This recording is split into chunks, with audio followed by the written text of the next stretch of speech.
अस्सलामुअलैकुम वरहमतुल्लाहि वबरकातुहू।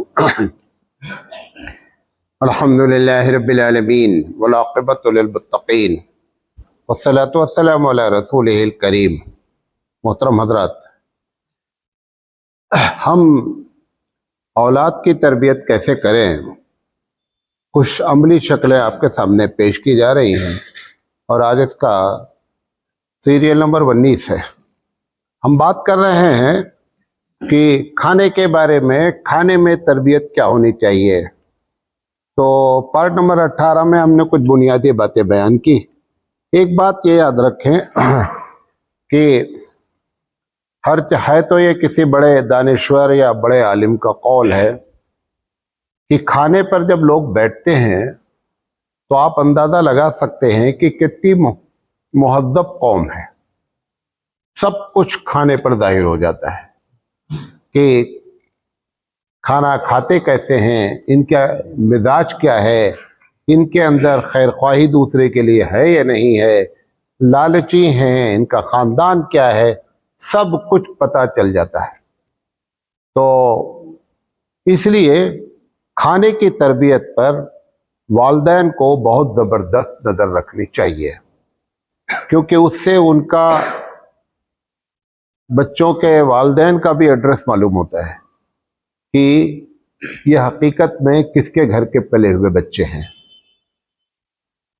तो इसलिए ये आज कल ख़त्म कर देना चाहिए था मुझे, लेकिन जो है वो मैं आज इसके बारे में वो बातें जो आप जानते हैं, लेकिन कुछ बातें उसमें हम बयान करते हैं। सबसे पहली बात तो ये है कि खाना खाने से पहले बिस्मिल्लाह वाला बरकतिल्लाह बोलना चाहिए।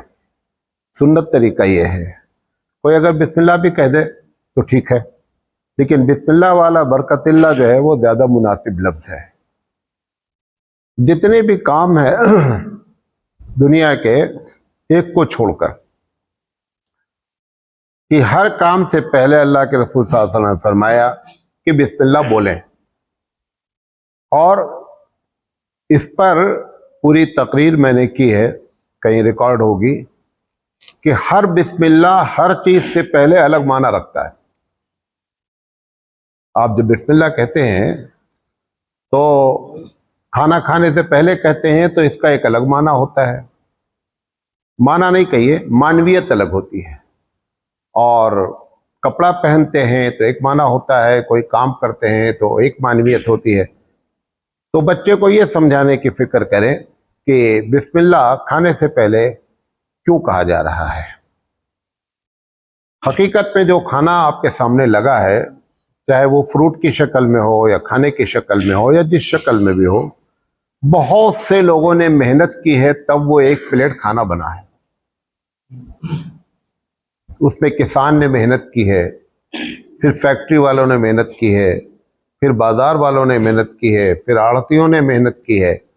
ये सब को अल्लाह ताला ने तुम्हारी मेहनत तुम्हारे लिए लगाया है कि हमारा बंदा भूखा ना रहे, इसलिए उसका नाम लिया जा रहा है। उसने ये इंतज़ाम किया है। यकीनी बात है कि जो हमारा मोहसिन है वो मोहसिन आज़म है। कुरान मजीद की आयत है कि अगर तुम अल्लाह की नेमतों को शुमार करना चाहो तो शुमार नहीं कर सकते हो। तो बच्चे के दिल में ये बात डालें बिस्मिल्लाह के वक्त में कि ऐसे वक्त पे बिस्मिल्लाह क्यों कहा जा रहा है। बताएं, एक आध मरतबा मिसाल दे करके धीरे धीरे बताएं कि ये चावल की असल पोजीशन जो है वो धान था। धान फिर कैसे पैदा हुआ, फिर उस पर कितनी मेहनत की गई, फिर वहाँ से निकल कर कैसे आया, फिर ये चावल कैसे बना, फिर मार्केट में कैसा आया, फिर हमको तौफीक कैसे हुई खरीदने की। ये सब अल्लाह ताला की एक नेमत है। इसलिए खाने से पहले बिस्मिल्लाह पढ़ा जा रहा है या पढ़ी जा रही है, दोनों लोग इस्तेमाल करते हैं। अच्छा, एक बात तो ये बतानी थी। दूसरी ये है कि उसमें एक आदमी जो बड़ा हो घर का, खासकर वालिदैन हो, नानी दादी, जो भी साथ में बैठ के खाना खा रहे, ये मैंने पहले बताया कि एक साथ बैठकर खाने की आदत डालें। तो एक आदमी उसमें जोर से बोले, क्योंकि उमूमन ऐसा होता है कि मौलाना साहब ही भूल जाते हैं बिस्मिल्लाह कहना। तो एक आदमी अगर जब जोर से बोलता है कि बिस्मिल्लाह, या बिस्मिल्लाह वाला बरकतिल्लाह, तो बकिया जो लोग काबिल लोग थे उनको भी याद आ जाता है कि बिस्मिल्लाह पढ़नी चाहिए। लिहाजा एक आदमी आदत डाले, कोई ना कोई घर में बड़ी बहन जो भी है बच्चों के सामने जब बोले तो बिस्मिल्लाह एक मरतबा एक आदमी जोर से बोले तो उसकी तरबियत होती रहेगी। अच्छा, इसी तरीके से ये भी उसको बताएं कि बीच पे कभी पूछ ले, ऐसे नहीं खाना शुरू हो गया 2-4 लोग में, अच्छा आज आपने बिस्मिल्लाह पढ़ा है, भूल गए। अब उसको बताएं कि भूल गए तो क्या पढ़ना है। पहले दिन ही भूलने वाला नहीं बताएं उसको, जब भूलेगा तब बताएं ना। अभी भूला ही नहीं तो तुमने भूलने वाली कहानी उसको सुन शुरू कर दिया। पहले उससे पूछे कि आज बिस्मिल्लाह तुमने पढ़ी नहीं पढ़ी। जब वो कह दे नहीं, तब बताएं कि खाने में अगर बिस्मिल्लाह भूल जाया जाता है तो बिस्मिल्लाह अव्वलुहु व आखिरुहु पढ़ा जाता है। चलो बीच पे भी याद आ गया तो कोई ऐसी बात नहीं है, पढ़ लिया गया तो भी अल्लाह ताला जो है वो हमारे नबी के सल्लल्लाहु अलैहि वसल्लम की सुन्नत का सवाब देता है, क्योंकि वो भी हदीस से क्या है, साबित है। हर अच्छाई को, एक दिन मैंने बात की थी ना आपसे कि हर अच्छाई को रुजू करें हमारे नबी की तरफ, हर नेमत को रुजू करें अल्लाह की तरफ। जब भी बात हो, जब आम उमूमी गुफ्तगू में भी हो, कोई अच्छा काम हो तो उसको सुन्नत से क्या करें, रिलेट करें, तो बच्चे को हमारे नबी करीम सल्लल्लाहु अलैहि वसल्लम की मोहब्बत दिल में बैठती है। इसी तरीके से दस्तरखान जब बिछाया जाए तो एक तो यह है कि एक आदमी कोई दस्तरखान बिछाने की आदत न डाले घर में, क्योंकि अगर एक आदमी डालेगा तो फिर दूसरे लोगों की आदत नहीं पड़ेगी। कभी उनसे कहा जाए अच्छा आप अपी आज दस्तरखान आप लगाइए, कभी भैया आप बस दस्तरखान लगाइए। अगर आप ऐसे करवाएंगे ना तब उसके दस्तरखान पर बिछाकर आदत पड़ेगी। और अगर रोजाना अम्मी बिछा रही हैं तो ये अब समझ रहे हैं कि ये इनकी आदत दस्तरखान बिछाकर नहीं पड़ेगी। ये सब नफ्सियाती चीजें क्या है, असरात अपने दिखलाती है। लिहाजा अलग अलग लोग क्या करें, दस्तरखान बिछाएं। इसी तरीके से एक साथ बैठकर खाने की आदत डालें। ये तो अल्लाह ताला तबलीगी जमात को जज़ाए खैर अता फरमाए कि बहुत सी, अगर नहीं तो चंद ऐसी सुन्नतें कि जिनको दुनिया ने यानी अल्लाह अल्लाह खैर सल्ला कह दिया था, तर्क ही कर दिया था। अब जैसे खाना, एक प्लेट में खाना, पूरी दुनिया में तबलीगी जमात के अलावा कोई करने के लिए तैयार नहीं है। तबलीगी जमात एक अकेली जमात है कि जो एक साथ बैठकर एक प्लेट में खाना खाती है और अपने साथ लोगों को खिलाती है। ये जो कल्चर आपका आया, तुम्हारी प्लेट हमारी प्लेट, उनका गिलास इनका गिलास, ये सब छुआछूत की अलामत है। और छुआछूत तो भले गांधी ने बड़ी तहरीक चलाई छुआछूत के खत्म होने की। 1947 में देश आजाद हुआ, छुआछूत की तहरीक उससे पहले थी कि छुआछूत खत्म होना चाहिए। मुझे याद आता है कि 1974 में हमने 8वीं पास किया है, तो 1971 में गोया कि या 72 में हम जो है वो 6ठी में थे। हम जिसको स्कूल में पढ़ते थे, ये उस गांधी का देश है जिसमें 1972 की बात है कि हम कुएं से मुसलमान पानी नहीं निकाल सकते थे। डब्बा छूना तो दरकिनार है, हम रस्सी नहीं छू सकते थे। क्यों? रस्सी भीगी होती थी। वो कहते थे रस्सी भीगी है, तुम पकड़ोगे तो रस्सी जब कुएं में डाली जाएगी, नल वल तो था नहीं, पानी से डोल से निकाल के पीना होता था या बाल्टी बंदी रहती थी। तो हम जब प्यासे हो, थोड़ी दूर पे था, यानी तकरीबन जहां से क्लास होती थी वहां से 50-60 मीटर पे कुआं था, तो एक गैर मुस्लिम को लेके जाना है। वो गैर मुस्लिम हरिजन नहीं होना चाहिए, हरिजन के अलावा कोई भी कास्ट हो, वो जाएगी, वो पानी निकालेगी, पानी निकाल करके फिर बाल्टी से लोटे से निकालेगी और लोटे से फिर वो चुल्लू से पानी पिलाती थी। आप अपना गिलास अगर लेकर जाएं तो अलग बात है, वरना सब पूरा स्कूल जो मुसलमान और हरिजन थे ये सब चुल्लू से पानी पीते थे। छुआछूत का ये आलम था। तो वो छुआछूत आपके ऊपर भी अपने असरात दिखलाए। घरों में बच्चे भी अब कभी कभी क्या करते हैं, हमारा गिलास तुम्हारा गिलास। मालूम क्यों ऐसा करते हैं? वो अम्मी ने काम वाली का गिलास अलग रखा है घर में। काम करने वाली जो आती है ना, नहीं आती है तो कोई बात ही नहीं है, वहां वाले सब झूठा उठा एक दूसरे का पी लेते हैं। ये बड़ों घर की कहानियां हैं। जो काम करने वाली आती है उसकी प्लेट अलग है, उसका गिलास अलग है, उसमें वो पानी पिएगी। जब बच्चा ये देखता है ना कि अम्मी ने इनकी प्लेट और इनका गिलास अलग रखा है, तो वो फिर अम्मी से अपनी प्लेट और गिलास अलग करता है। ये उसके नतीजे बरामद हो जाते हैं। हमेशा एक चीज एक्शन का रिएक्शन होता है, ये रिएक्शन है। अब बड़े होकर के अम्मी अब्बू दर्श देते हैं कि बेटा ऐसा नहीं होना चाहिए, सब बराबर है। नहीं, बराबर कतई नहीं है। जब बच्चा अपने अब्बू के साथ सफर करता है 4-5-6 साल का गाड़ी से, तो हाईवे पे जब गाड़ी रोकी जाती है, चाय पी जाती है, तो अब्बू एक टेबल पर बैठते हैं और ड्राइवर साहब दूसरे टेबल पर बैठते हैं। ये आप तरबियत कर रहे हैं कि तुम बड़े हो, ये छोटे हैं, दोनों में बड़ा फर्क है। अब उसके बाद तुम ये तकरीर करो, ये समझाने की कोशिश करो बेटा गरीबों के साथ बराबर का रवैया रखना चाहिए, सब बेकार की तुम्हारी तरबियत है। तरबियत का एक बहुत बड़ा तरीका प्रैक्टिकली आ जाइए। बातें थ्योरी बंद कर दें, थ्योरी से कभी भी तरबियत नहीं होती है। हमारे साथ जो लोग भी चलते हैं, ड्राइवर भी रहते हैं, हम टेबल तो दरकिनार है, हम अपने बगल बिठाते हैं।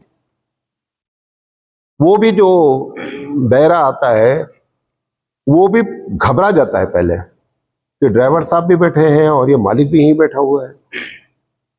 हमारे हबीब मुस्तफ़ा सल्लल्लाहु अलैहि वसल्लम से बड़ा कौन है? ईमानदारी से बताइए। अकीदे के लिहाज से, हकीकत के लिहाज से, अल्लाह की निगाह में, तीनों लिहाज से हबीब मुस्तफ़ा सल्लल्लाहु अलैहि वसल्लम के बारे में है कि जब आखिरी दौर हुआ तो बड़े मेहमान आते थे। अब घर में औरतें तो इतना पका नहीं सकती थी, तो बावर्ची होते थे, खाना पकाते थे, तो लकड़ी से खाना पकता था। अब लकड़ी कभी भीग जाती थी, कच्ची, जिसे आप कहते, कच्ची हो जाती थी। तो हमने भी बचपन में देखा है कि घंटा घंटा भर फूका करो, सर में दर्द शुरू हो जाता है, वो फूकनी फूक फूक करके, और वो पकड़ने का नाम नहीं लेती क्योंकि वो भीगी रहती है। तो वो जब पकाता था बावर्ची, तो धुआं की वजह से उसकी आंखें सुर्ख हो जाती थी। जब हबीब मुस्तफ़ा सल्लल्लाहु अलैहि वसल्लम को महसूस होता है कि आज जैसे बहुत मेहनत से पकाया है, तो अपने साथ बिठाकर खिलाते थे। जब सय्यदुल अंबिया अपने साथ बिठा लेंगे, तो जितना भी उसका दर्द था, जितनी भी उसकी तकलीफ थी, सिर्फ साथ में बिठाने से खत्म हो जाती। अगर मालिक अपने नीचे लोगों के साथ, भाई सिर्फ फर्क तुम में क्या है? तुम भी वैसे ही पैदा हुए हो जैसे तुम्हारा नौकर पैदा हुआ है। फर्क इतना है कि तुम्हारा एक पेशा है, उसका एक पेशा है, बकिया तो कुछ भी नहीं है। और उसने उसको वो पेशा क्यों दिलाया? ताकि तुमको आराम रहे। तुमको तो उसको ज्यादा एहतराम करना चाहिए। तुम्हारे आराम के लिए अल्लाह ताला ने उसको उस पेशे में रखा ताकि हमारे अमीर बंदों को तकलीफ ना हो, तो उसका तो आपको शुक्रिया अदा करना चाहिए। तो ये जो कल्चर आया प्लेटों का, ये कल्चर हकीकत में छुआछूत की बहुत बड़ी देन है, और इसमें सभी लोग मुलव्विस हो गए। और बहरहाल उन सब एडवांस होने के बावजूद भी जमात ने बहुत दिल गुर्दे का काम किया जो उन्होंने इस सुन्नत को जिंदा किया। देखिए, जिसकी जो अच्छाई है तासुब की निगाह से कभी फैसला नहीं करें। जिनकी जो अच्छाई है वो हमारे सरों पर होनी चाहिए। और उन लोगों को भी कि अगर तुम्हारी कोई सालेह तनकीद हो रही है तो बर्दाश्त करने। जब तक कोई कौम, कोई फर्द, कोई ऑर्गेनाइजेशन अगर सालेह तनकीद को बर्दाश्त करता है तो हमेशा सीधा रहता है। आपसे गलती हुई है, एक बड़े ने आपको डांटा है, आप दिल में समझें कि मैं उसकी जगह पर होता तो मैं क्या करता, तब आपको बात एकदम समझ में आ जाएगी जो कुछ हुआ है सही हुआ है। लिहाजा जिनकी अच्छाई हो हमेशा कबूल करें, ये मिजाज बनाएं। नहीं हमारे बड़े अब्बा ने कह दिया है, बड़ों ने कह दिया है, मौलाना साहब ने, कोई कुछ नहीं है। सबसे बड़ा अल्लाह, उसके बाद हबीब मुस्तफ़ा। हबीब मुस्तफ़ा ने कहा है गलत है, वो गलत है। बकिया कोई भी गलत हो सकता है और कोई भी नीचे नीचे नीचे आदमी भी अच्छा हो सकता है। बहरहाल ये हमारी बात नहीं थी लेकिन बीच में आ गई। तो दस्तरखान पर खाना जब रख दिया जाए तो एक तरीका, एक लोगों की राय ये है कि खाना जब आ जाए तो इंतजार न किया जाए। एक कुछ लोगों का कहना है कि अगर ये घर के लोग हैं तब तो ठीक है, और अगर किसी बड़े आदमी के साथ आप खाना खा रहे हैं तो इस बात का इंतजार करें कि वो खाना जब शुरू करे तो आप शुरू करें। ये भी सुन्नत तरीका है और वो भी तरीका है। उसको आप कह लीजिए कि ज्यादा अदब है। मौथानी रहमतुल्लाह अलैह ने तो लिखा नहीं, वो पहले जैसे खाना आ गया, हत्ता कि अगर रोटी आ गई और सालन देर में आ रहा है तो रोटी ही शुरू कर दे। ये भी एक तरीका है। कोशिश करें कि जमीन पर बैठकर, अगर कोई उद्र नहीं है तो जमीन पर बैठकर खाने की आदत डालें। जमीन के मिजाज में खाकसारी है, कुर्सी के मिजाज में तकब्बुर है।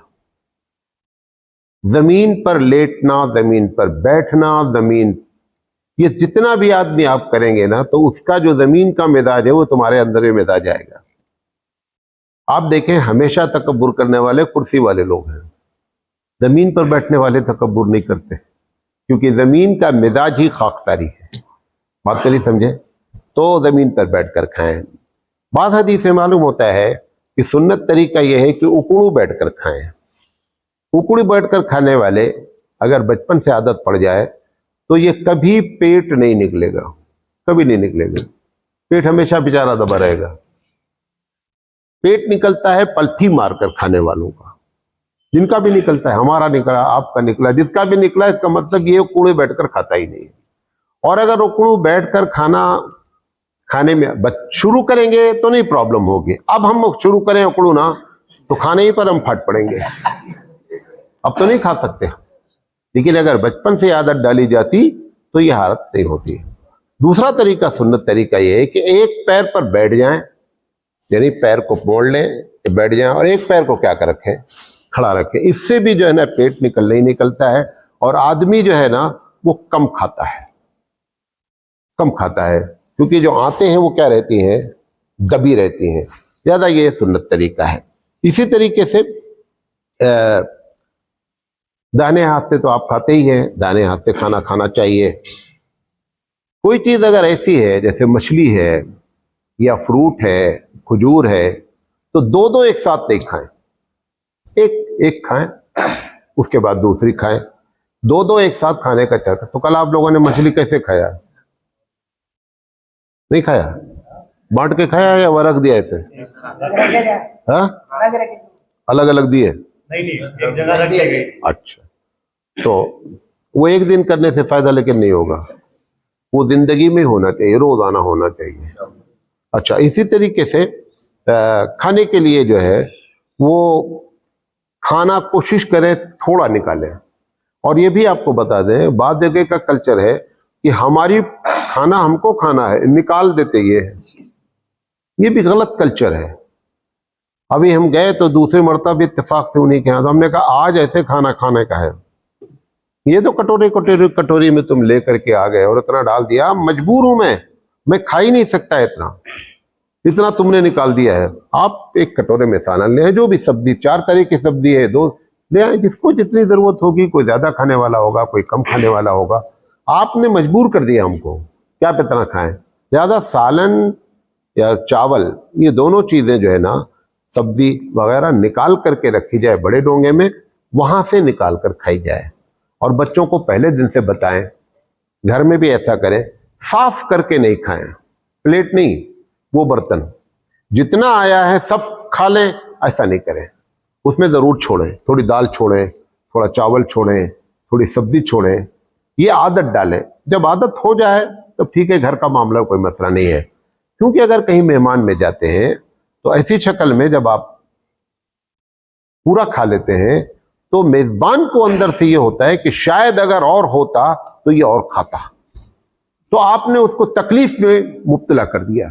वो बेचारा उलझन में मुब्तला है कि मेरा मेहमान जो है ना वो भूखा रह गया। ऐसा नहीं, 4 रोटी लाया है, वाकई में आपको 4 खाना ही खाना है तो 3 ही खाएं, एक दिन एक कम कर ले, क्या होता है, मर तो जाएंगे नहीं, ज्यादा एक दिन एक कम कर ले, लेकिन 4 रोटी कतई खत्म नहीं करें। ये बच्चों की आदत डालें, और यहां जब आदत पड़ जाए तो खैर कोई मसला नहीं, आपके घर का मसला है। इसी तरीके से प्लेट को साफ करने की आदत डालें। कल्चर क्या डेवलप हो रहा है इस वक्त, मतलब ये बड़ेपन की निशानी है, ये ज्यादा एटीट्यूड जिसे कहते हैं कि बहुत बाअखलाक होने की अलामत है कि जो है वो आप छोड़ दें। एटीट्यूड जिसे कहते हैं उर्दू में मतलब क्या बोलते हैं, आदत व अतवार, कल्चर। हमारे यहाँ एक मर्तबा स्कूल में कुछ लोग वॉश बेसिन में पैर धुल रहे थे, तो मोहतरमा प्रिंसिपल साहिबा ने देख लिया, तो उन्होंने बड़ा डांटा उसको, कंडक्टर को।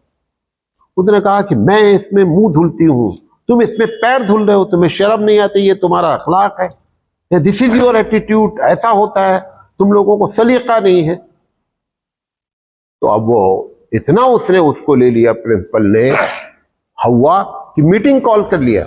80-82 टीचर थे, मैं भी था उसमें। अच्छा, अचानक मतलब वो एक इमरजेंसी बिल थी कि अगर वो बिल मार दी जाए तो समझ जाइए अब मीटिंग फौरन होनी है। वो इमरजेंसी बिल हो गई, साल में एक आध मरता होती थी, वो मार दिया उसने। फिर सारे टीचर भागे भागे पहुंचे। हमारे यहाँ रियाजुल उलूम में पहले बहुत लगती थी इमरजेंसी बिल, उस मदरसे में रात के 3-3 बजे हमारे वालिद साहब जो बिल मार देते थे। तो अब सब लोग पहुंच गए, बैठ गए, तो पहले से ही जो है वो आग बगुला थी। तो बताया शुरू किया उसने, ऐसा किया तुमने, वो तुम्हारे ये है वो मुसलमानों को तमीज नहीं है, वो दुनिया भर की बातें बोली।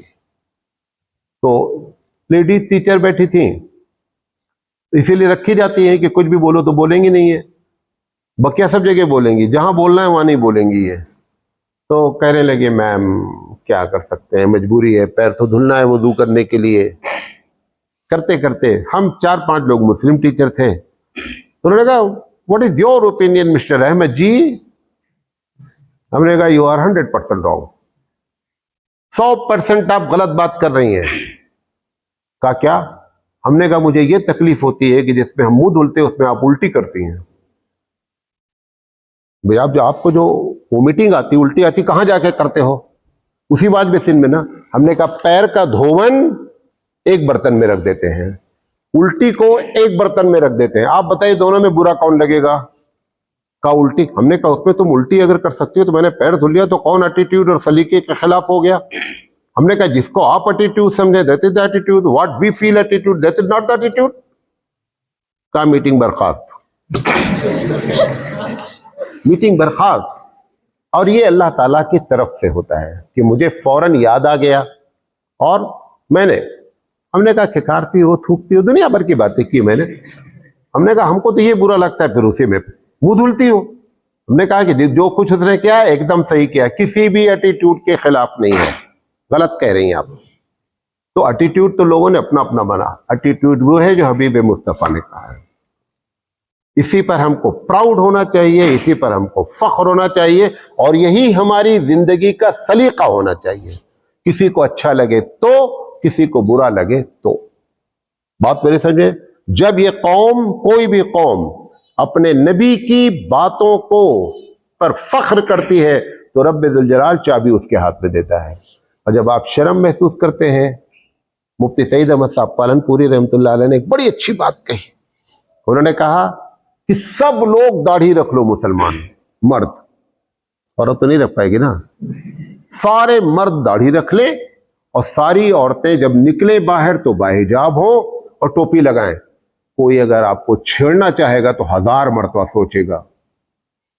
उन्होंने कहा ट्रेन में उन्होंने मिसाल दी, उन्होंने कहा एक सिख बैठा हो, एक लड़की बैठी हो, अगर 4 सिख वहां बैठे हो और वो उस लड़की को कोई छेड़ना चाहे तो उनकी पगड़ी देखकर इनके हवास बाख्ता हो जाते हैं। तुमने शर्म के मारे अपने आप को एडवांस बनने के लिए अपना चेहरा बिगाड़ा, अपनी आइडेंटिफिकेशन बिगाड़ी, लिहाजा रब्बे दुल जलाल ने अपना सपोर्ट खींच लिया। हजरत ने बड़ी प्यारी बात कही कि जब कोई कौम अपनी शिनाख्त खत्म कर देती है तो तारीख भी उसकी शिनाख्त खत्म कर देती है। समझे नहीं? ये तरीका होना चाहिए। एटीट्यूड वो है जो हबीब मुस्तफ़ा को पसंद है, वही एटीट्यूड है। बकिया सब तुम्हारा बनाया हुआ ढकोसला है। हम किसी को नहीं मानते हैं, हम तो हबीब मुस्तफ़ा सल्लल्लाहु अलैहि वसल्लम पर जान देते हैं और उन्हीं की बात को हम सलीका और एहतराम मानते हैं। लिहाजा इस तरीके से खाना खाया जाए। इंशाअल्लाह ज़िंदगी रही तो आगे बात करेंगे। वाखिर दावाना अनिल हम्दुलिल्लाह।